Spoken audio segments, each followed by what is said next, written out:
GeM செய்திகளை வழங்குவோர் இதய மேட்ரிமோனியல். சிங்கிளா வாங்க, கப்பலா போங்க. Jayalakshmi Nagar, dream flats for sale. DTC பீரரா அப்ரூவ் பிளாட்ஸ் விற்பனை.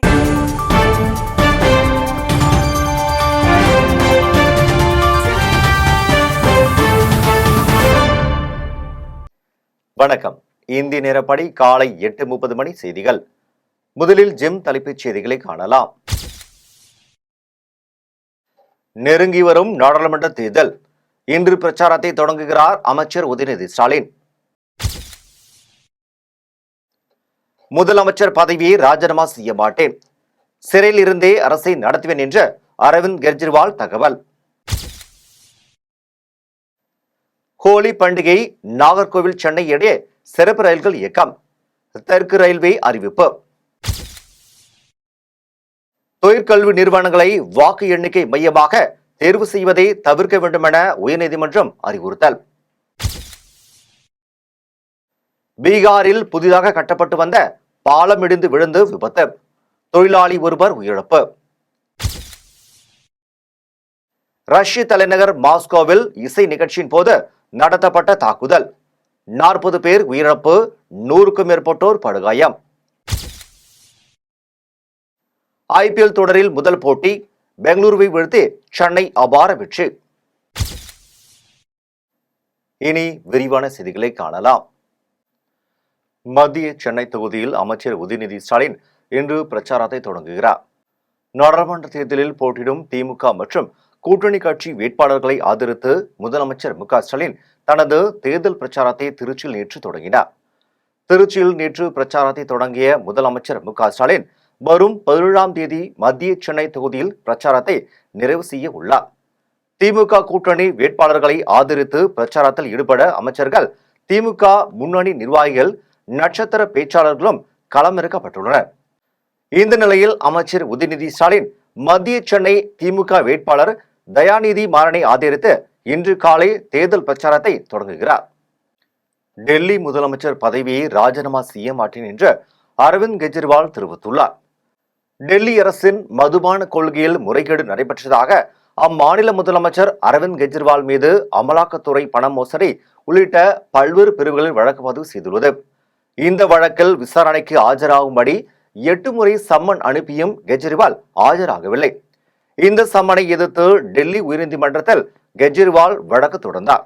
இந்த வழக்கு 20ஆம் தேதி விசாரணைக்கு வந்தபோது கெஜ்ரிவால் மீதான சட்ட நடவடிக்கைக்கு எந்த தடையும் விதிக்க நீதிமன்றம் மறுத்துவிட்டது. இதனிடையே மதுபான கொள்கை முறைகேடு வழக்கில் கெஜ்ரிவாலை அமலாக்கத்துறை நேற்று முன்தினம் இரவு கைது செய்தது. கைது செய்யப்பட்ட கெஜ்ரிவால் டெல்லி ரோஸ் அவென்யூ நீதிமன்றத்தில் நேற்று ஆஜர்படுத்தப்பட்டார். அப்போது கெஜ்ரிவாலை வரும் 28ஆம் தேதி வரை அமலாக்கத்துறை காவலில் எடுத்து விசாரிக்க நீதிமன்றம் அனுமதி வழங்கியது. இதனையடுத்து கெஜ்ரிவால் அமலாக்கத்துறை காவலில் சிறையில் அடைக்கப்பட்டுள்ளார். இந்நிலையில் டெல்லி முதலமைச்சர் பதவியை ராஜினாமா செய்ய போவதில்லை என்றும் சிறையில் இருந்தவாறே அரசை நடத்துவேன் என்றும் அரவிந்த் கெஜ்ரிவால் தெரிவித்துள்ளார். ஹோலி பண்டிகையொட்டி சிறப்பு ரயில்கள் இயக்கப்படும் என்று தெற்கு ரயில்வே அறிவித்துள்ளது. இது தொடர்பாக தெற்கு ரயில்வே வெளியிட்டுள்ள செய்திக்குறிப்பில், தாம்பரம் நாகர்கோவில் 25ஆம் தேதியும், நாகர்கோவில் தாம்பரம் 24ஆம் தேதி மற்றும் 31ஆம் தேதியும், நாகர்கோவில் சென்னை சென்ட்ரல் 24ஆம் தேதியும், சென்னை எழும்பூர் நாகர்கோவில் 28ஆம் தேதியும் சிறப்பு ரயில்கள் இயக்கப்படுகிறது. மேலும் கன்னியாகுமரி புனே எக்ஸ்பிரஸ் ரயில் நாளை 35 நிமிடம் தாமதமாக புறப்பட்டு செல்லும் என்றும், எர்ணாகுளம் கொல்லம் எக்ஸ்பிரஸ் மற்றும் கொல்லம் எர்ணாகுளம் எக்ஸ்பிரஸ் ரயில் ஆகியவை நாளை ரத்து செய்யப்படுகிறது என்றும் அதில் கூறப்பட்டுள்ளது. ரஷ்யாவில் இசை நிகழ்ச்சியின் போது நடத்தப்பட்ட துப்பாக்கிச்சூடு தாக்குதலில் 40 பேர் உயிரிழந்தனர். ரஷ்ய தலைநகர் மாஸ்கோவில் பிரபல பிக்னி இசைக்குழுவின் இசை நிகழ்ச்சி நடைபெற்றது. நிகழ்ச்சியில் 5000க்கும் மேற்பட்டோர் கலந்து கொண்டனர். அப்போது இசை நிகழ்ச்சியில் பங்கேற்றவர்கள் மீது துப்பாக்கிச்சூடு மற்றும் குண்டுவீச்சு தாக்குதல் நடத்தப்பட்டது. இந்த தாக்குதலில் 40 பேர் உயிரிழந்தனர். மேலும் 100க்கும் மேற்பட்டோர் படுகாயமடைந்தனர். தகவல் அறிந்து சம்பவ இடத்திற்கு விரைந்து வந்த காவல்துறையினர், மீட்பு குழுவினர் மீட்பு பணியில் ஈடுபட்டு வருகின்றனர். இந்த துப்பாக்கிச்சூடு சம்பவத்தில் 2க்கும் மேற்பட்டோர் அடங்கிய கும்பல் ஈடுபட்டுள்ளதாக முதற்கட்ட தகவல் வெளியாகியுள்ளது. மேலும் தாக்குதலில் ஈடுபட்டவர்கள் எந்த அமைப்பை சேர்ந்தவர்கள் என்பது குறித்து காவல்துறையினர் தீவிர விசாரணை நடத்தி வருகின்றனர். சென்னை சூப்பர் கிங்ஸ் அணி 6 விக்கெட் வித்தியாசத்தில் ராயல் சேலஞ்சர்ஸ் பெங்களூரு அணியை வீழ்த்தி அபார வெற்றி பெற்றுள்ளது. 17வது IPL கிரிக்கெட் தொடர் நேற்று சென்னை சேப்பாக்கம் மைதானத்தில் தொடங்கியது. முதல் லீக் ஆட்டத்தில் Chennai super Kings, Royal Challengers Bengaluru அணிகள் மோதின. இதில் டாஸ் வென்ற பெங்களூரு முதலில் பேட்டிங் தேர்வு செய்தது. பெங்களூரு தொடக்க வீரர்களாக captain du Plessis, Virat Kohli களமிறங்கினர். டு பிளாசிஸ் 35 ரன்களிலும் கோலி 21 ரன்களிலும் அவுட் ஆகி ஏமாற்றம் அளித்தனர். பின்னர் வந்த வீரர்கள் சொற்ப ரன்களில் ஆட்டம் இழந்தனர். இறுதியில் பெங்களூரு 20 ஓவர்கள் முடிவில் 6 விக்கெட்டுகள் இழப்பிற்கு 173 ரன்கள் எடுத்தது. இதனையடுத்து 174 ரன்கள் எடுத்தால் வெற்றி என்ற இலக்குடன் சென்னை அணியின் தொடக்க வீரர்களாக கேப்டன் கெய்க்வாட், ரச்சின் ரவீந்திரா களமிறங்கினர். கெய்க்வாட் 15 ரன்களிலும் ரவீந்திரா 37 ரன்களிலும் அவுட் ஆகினர். இறுதியில் சென்னை சூப்பர் கிங்ஸ் 18.4 ஓவர்களில் 176 ரன்கள் எடுத்து 6 விக்கெட்டுகள் வித்தியாசத்தில் ராயல் சேலஞ்சர்ஸ் பெங்களூரு அணியை வீழ்த்தி அபார வெற்றி பெற்றது. கனிமவள டாரஸ் லாரிகள் மோதி 6 பேர் உயர்ந்துள்ளதற்கு கன்னியாகுமரி மாவட்டத்தின் அமைச்சர் மனோ தங்கராஜ் பொறுப்பேற்க வேண்டும் என்று பாஜக வேட்பாளராக அறிவிக்கப்பட்டுள்ள பொன் ராதாகிருஷ்ணன் தெரிவித்துள்ளார். கன்னியாகுமரி நாடாளுமன்ற தொகுதி பாரதிய ஜனதா கட்சி வேட்பாளராக அறிவிக்கப்பட்டுள்ள முன்னாள் மத்திய அமைச்சர் பொன் ராதாகிருஷ்ணன் கன்னியாகுமரி மாவட்டம் முப்பந்தல் இசக்கியம்மன் கோவிலில் சாமி தரிசனம் செய்தார். அதனைத் தொடர்ந்து நாகர்கோவிலில் உள்ள பாரதிய ஜனதா கட்சி நாடாளுமன்ற தேர்தல் அலுவலகத்திற்கு வந்த அவர் செய்தியாளர்களை சந்தித்து பேசினார்.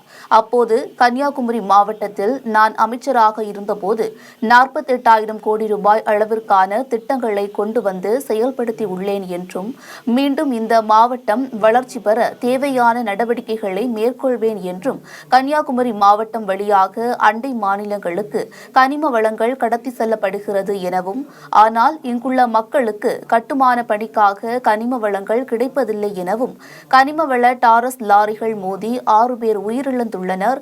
இதற்கு இந்த மாவட்டத்தின் அமைச்சர் மனோ தங்கராஜ் பொறுப்பேற்க வேண்டும் எனவும் பொன் ராதாகிருஷ்ணன் தெரிவித்துள்ளார். ஆரணி தொகுதி திமுக வேட்பாளர் MS தரணிவேந்தன் வந்தவாசியில் கூட்டணி கட்சி நிர்வாகிகளை சந்தித்து ஆதரவு திரட்டினார். திருவண்ணாமலை மாவட்டம் ஆரணி நாடாளுமன்ற தொகுதி திமுக வேட்பாளராக MS தரணிவேந்தன் அறிவிக்கப்பட்டுள்ளார்.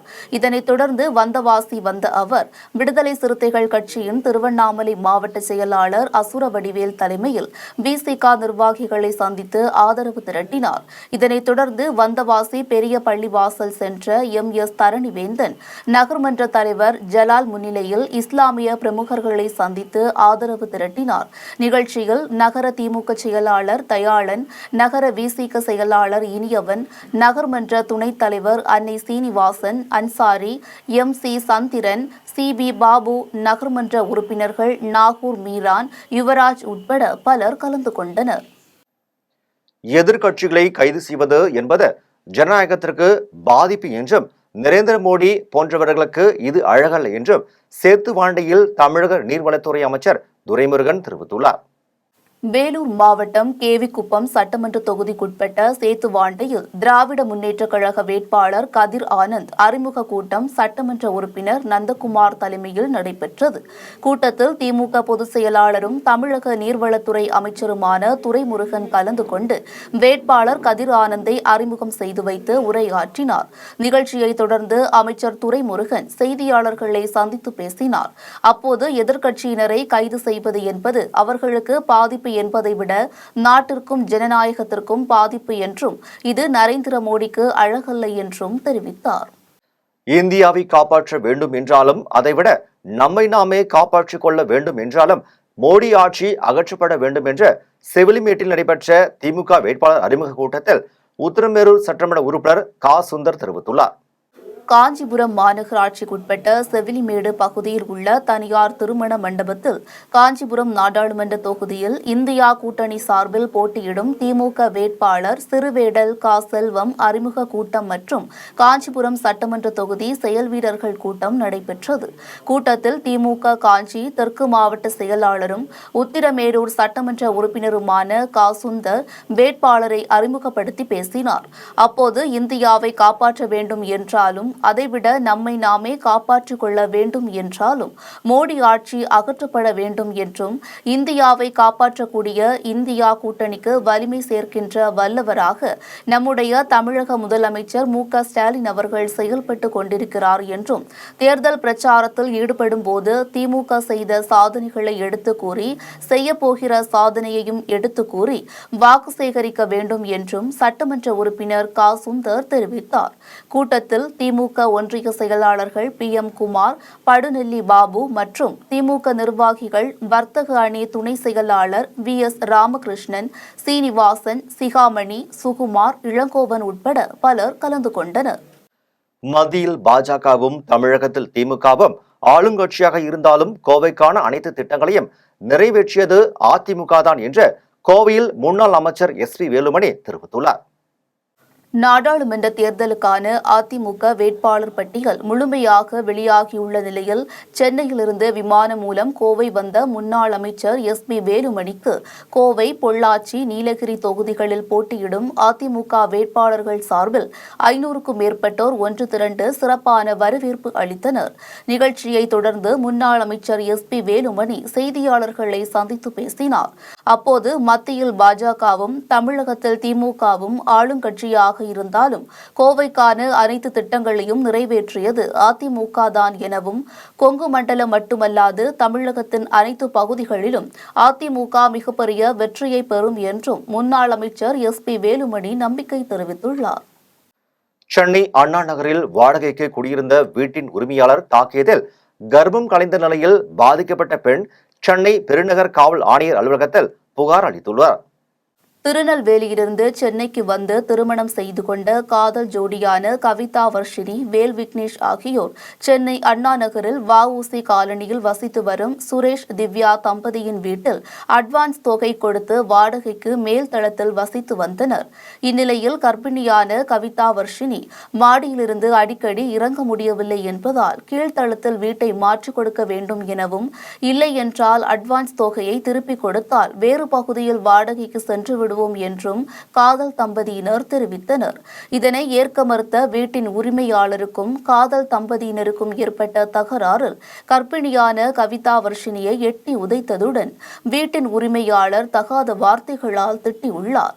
இதனால் பாதிக்கப்பட்ட கவிதா வர்ஷினி மருத்துவமனையில் அனுமதிக்கப்பட்டு சிகிச்சை பெற்று வரும் நிலையில் பரிசோதித்த மருத்துவர்கள் கர்ப்பம் கலைந்துவிட்டதாக தெரிவித்தனர். இதனையடுத்து கவிதா வர்ஷினி, வேல் விக்னேஷ் TP சத்திரம் காவல் நிலையத்தில் புகார் அளித்தனர். புகாரின் பேரில் வழக்கு பதிவு செய்த காவல்துறையினர் முறையான விசாரணை நடத்தாததால் பாதிக்கப்பட்ட காதல் ஜோடியினர் வழக்கறிஞருடன் சென்னை பெருநகர காவல் ஆணையர் அலுவலகத்தில் புகார் அளித்தனர். புகாரின் பேரில் வீட்டின் உரிமையாளர் சுரேஷ் திவ்யா தம்பதியினர் மற்றும் TP சத்திரம் காவல் நிலைய உதவி ஆய்வாளர்கள் சங்கர், வெங்கடேஷ் ஆகியோர் மீது உரிய நடவடிக்கை எடுக்கப்படும் என சென்னை காவல் ஆணையர் உறுதியளித்துள்ளார். பூந்தமல்லியில் உரிய ஆவணங்கள் இன்றி எடுத்து செல்லப்பட்ட ரூபாய் 1 கோடியே தேர்தல் பறக்கும் படையினர் பறிமுதல் செய்தனர். சென்னை பூந்தமல்லி நெடுஞ்சாலை பகுதியில் தேர்தல் பறக்கும் படையினர் சோதனையில் ஈடுபட்டனர். அப்போது உரிய ஆவணங்களின்றி எடுத்து செல்லப்பட்ட ரூபாய் 1 கோடியை பூந்தமல்லி வட்டாட்சியர் கோவிந்தராஜ் மற்றும் தேர்தல் நடத்தும் துணை வட்டாட்சியர் விஜய் ஆகியோர் பறிமுதல் செய்தனர். இதைத் தொடர்ந்து பறிமுதல் செய்யப்பட்ட பணம் அரசு கருவூலத்தில் ஒப்படைக்கப்பட்டது. மேலும் உரிய ஆவணங்களை காண்பித்து பணத்தை பெற்றுக் கொள்ளுமாறு உரிமையாளரிடம் தெரிவிக்கப்பட்டுள்ளது. உலக தண்ணீர் தினத்தை முன்னிட்டு கோவையில் தன்னார்வ அமைப்பின் சார்பில் விழிப்புணர்வு மாநாடு நடைபெற்றது. கோவை மாவட்டம் கொங்குநாடு பகுதியில் உள்ள தனியார் கல்லூரியில் தன்னார்வ அமைப்பின் சார்பில் உலக தண்ணீர் தினத்தை முன்னிட்டு நீர் பாதுகாப்பிற்கான நொய்யலும் நாமும் என்ற தலைப்பில் விழிப்புணர்வு மாநாடு நடைபெற்றது.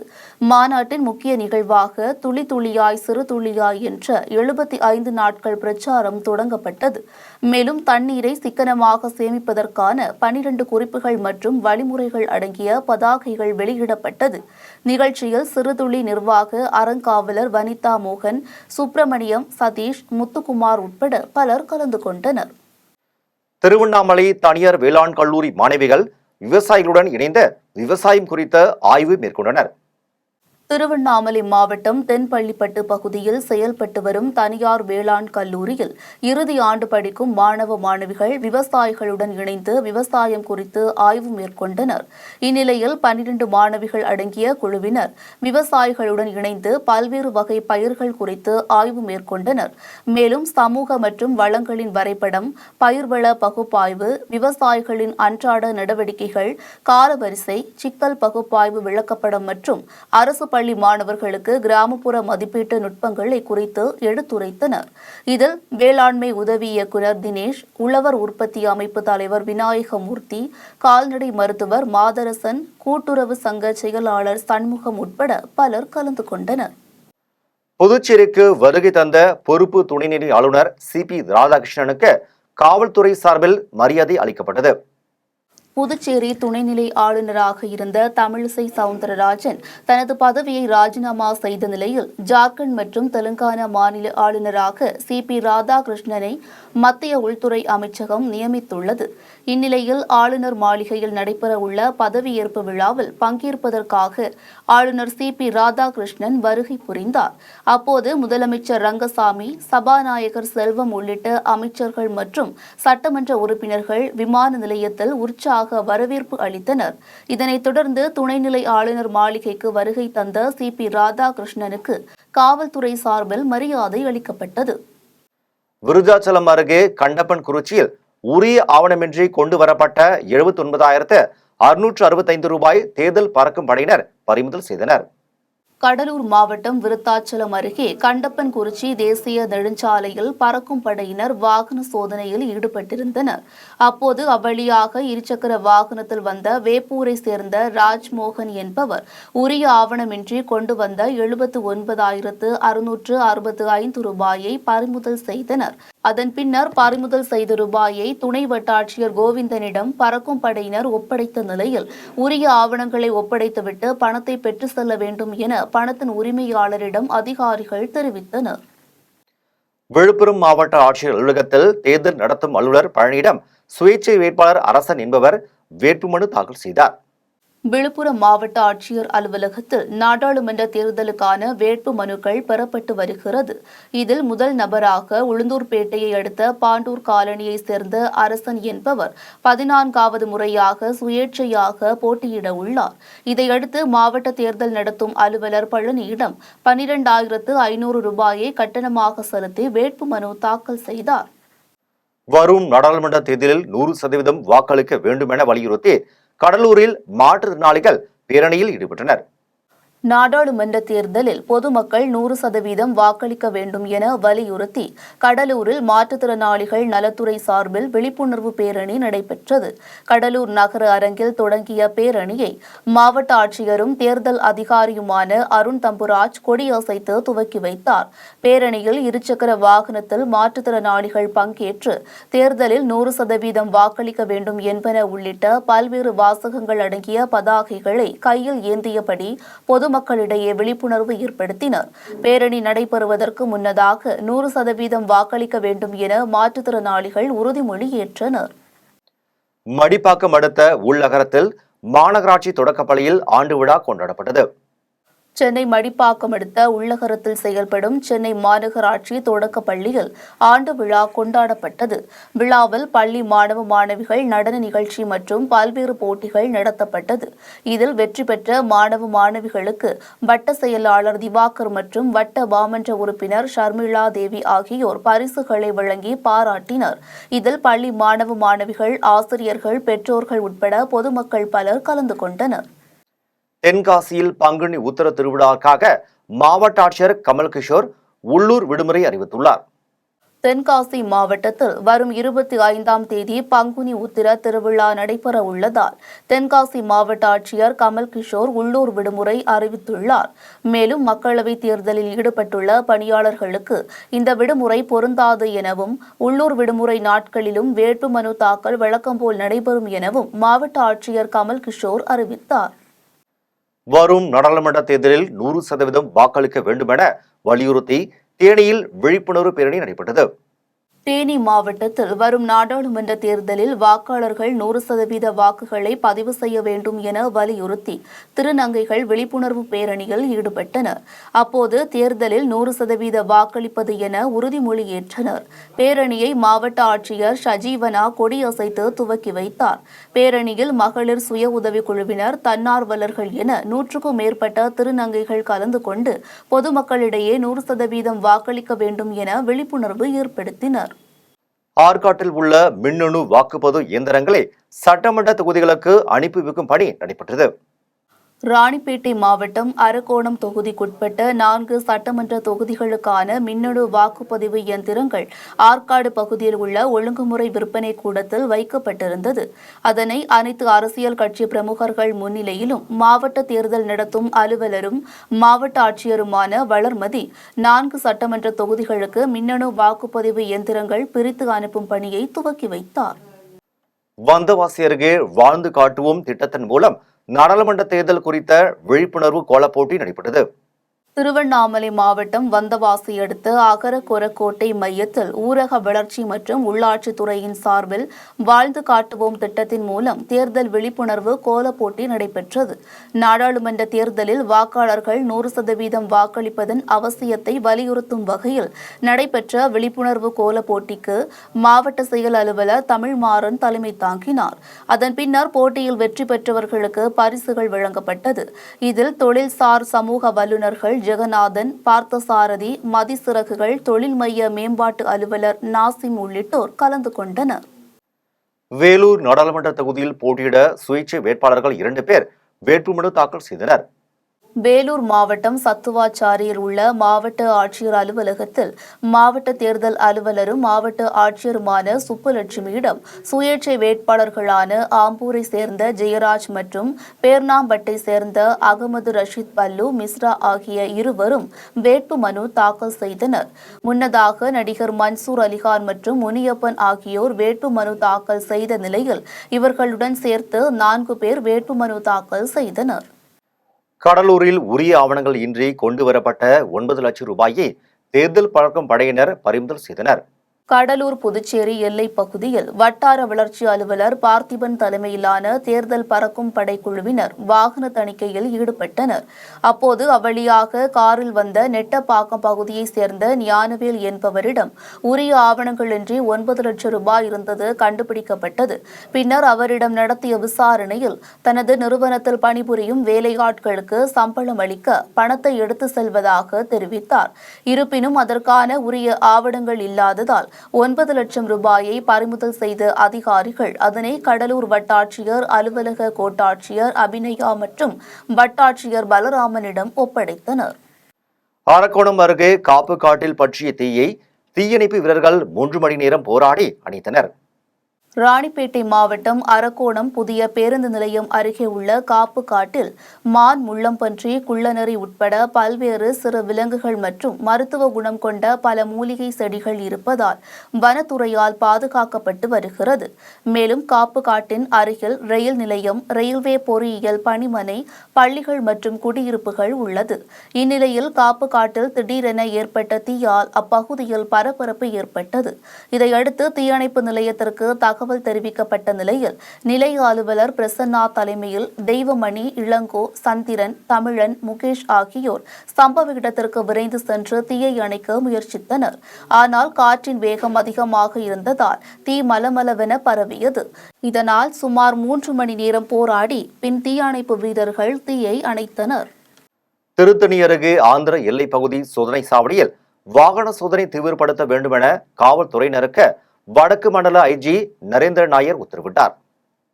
திருவள்ளூர் மாவட்டம் திருத்தணி அருகே சென்னை திருப்பதி தேசிய நெடுஞ்சாலையில் ஆந்திர எல்லை பகுதியில் உள்ள பொன்பாடி சோதனை சாவடியில் காவல்துறையினர் தீவிர சோதனையில் ஈடுபட்டு வருகின்றனர். இந்நிலையில் வடக்கு மண்டல ஐஜி நரேந்திர நாயர் பொன்பாடி சோதனை சாவடியில் வாகன சோதனை மையத்தை பார்வையிட்டு ஆய்வு செய்தார்.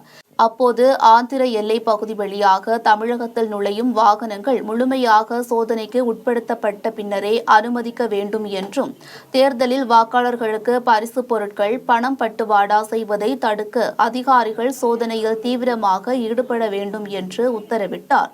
இதில் காஞ்சி சரக டிஐஜி பொன்னி, திருவள்ளூர் மாவட்ட காவல் கண்காணிப்பாளர் சீனிவாச பெருமாள், திருத்தணி காவல்துறை துணை கண்காணிப்பாளர் விக்னேஷ் ஆகியோர் உடனிருந்தனர். மதுரை ஹமிகா ஹோட்டலில் சீன டிராகன் உணவு திருவிழா தொடங்கியது. மதுரையில் அமைந்துள்ள அமிகா ஹோட்டலில் சீனாவின் புத்தாண்டை சிறப்பிக்கும் வகையில் சீன டிராகன் உணவு திருவிழா துவங்கியது. 11 நாட்கள் நடைபெறும் இவ்விழாவில் முழுக்க சீன உணவுகளே சமைக்கப்பட உள்ளது. இதில் பார்வையாளர்களை கவரும் வகையில் 60 கிலோ வெண்ணெயில் 6 அடி அகலத்தில் 3 அடி உயரம் கொண்ட சீனாவின் சிவப்பு நிற டிராகன் உருவம் அமைக்கப்பட்டுள்ளது.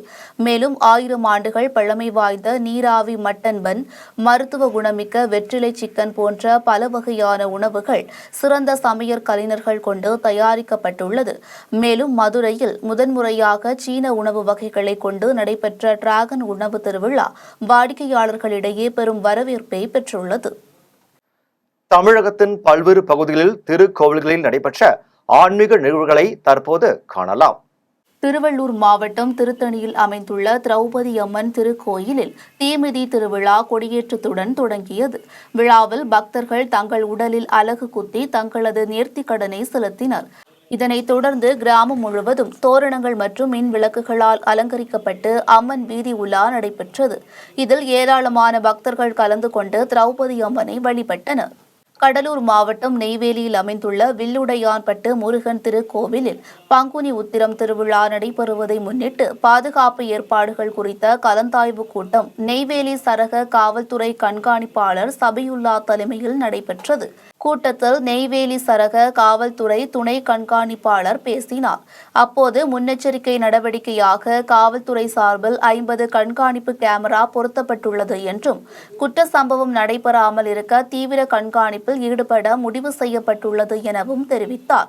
இதில் நெய்வேலி நகர காவல் ஆய்வாளர் சுதாகர், கோயில் அறங்காவலர் குழு நிர்வாகிகள், தீயணைப்புத்துறை அதிகாரிகள் உட்பட பலர் கலந்து கொண்டனர். வந்தவாசியில் அமைந்துள்ள ரங்கநாத பெருமாள் ஆலயத்தில் கடந்த 16 வருடங்களுக்கு முன்பு தேர் பழுதடைந்த காரணத்தால் அரசு நிதி மற்றும் பொதுமக்கள் பங்களிப்புடன் 50 லட்சம் ரூபாய் மதிப்பீட்டில் தேர் செய்யப்பட்டது. இந்நிலையில் திருவண்ணாமலை மாவட்டம் வந்தவாசியில் அமைந்துள்ள ரங்கநாத பெருமாள் ஆலயத்தில் பங்குனி உத்திர பிரம்மோற்சவ விழா சிறப்பாக நடைபெற்றது. விழாவில் ஆரணி நாடாளுமன்ற தொகுதி திமுக வேட்பாளர் எம்.எஸ். தரணிவேந்தன் பங்கேற்று தேரை வடம் பிடித்து இழுத்து தொடங்கி வைத்தார். விழாவில் ஏராளமான பொதுமக்கள் கலந்து கொண்டு தேரை வடம் பிடித்து இழுத்து தங்களது நேர்த்திக்கடனை செலுத்தியதுடன் பெருமாளை வழிபட்டனர். மீண்டும் ஜெம் தலைப்புச் செய்திகள். நெருங்கி வரும் நாடாளுமன்ற தேர்தல். இன்று பிரச்சாரத்தை தொடங்குகிறார் அமைச்சர் உதயநிதி ஸ்டாலின். முதலமைச்சர் பதவியை ராஜினாமா செய்ய மாட்டேன், சிறையில் இருந்தே அரசை நடத்துவேன் என்ற அரவிந்த் கெஜ்ரிவால் தகவல். ஹோலி பண்டிகை நாகர்கோவில் சென்னை இடையே சிறப்பு ரயில்கள் இயக்கம். தெற்கு ரயில்வே அறிவிப்பு.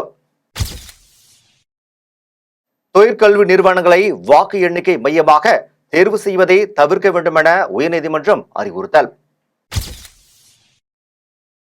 பீகாரில் புதிதாக கட்டப்பட்டு வந்த பாலம் இடிந்து விழுந்து விபத்து, தொழிலாளி ஒருவர் உயிரிழப்பு. ரஷ்ய தலைநகர் மாஸ்கோவில் இசை நிகழ்ச்சியின் போது நடத்தப்பட்ட தாக்குதல், 40 பேர் உயிரிழப்பு, 100க்கும் மேற்பட்டோர் படுகாயம். IPL தொடரில் முதல் போட்டி, பெங்களூருவை வீழ்த்தி சென்னை அபார வெற்றி. இத்துடன் ஜெம் செய்திகள் நிறைவடைகின்றன. மீண்டும் ஜெம் செய்திகள் மதியம் 1:30 மணிக்கு. உடனுக்குடன் செய்திகளை காண GemLive.tv என்ற இணையதளத்தில் இணைந்திருங்கள். நன்றி, வணக்கம்.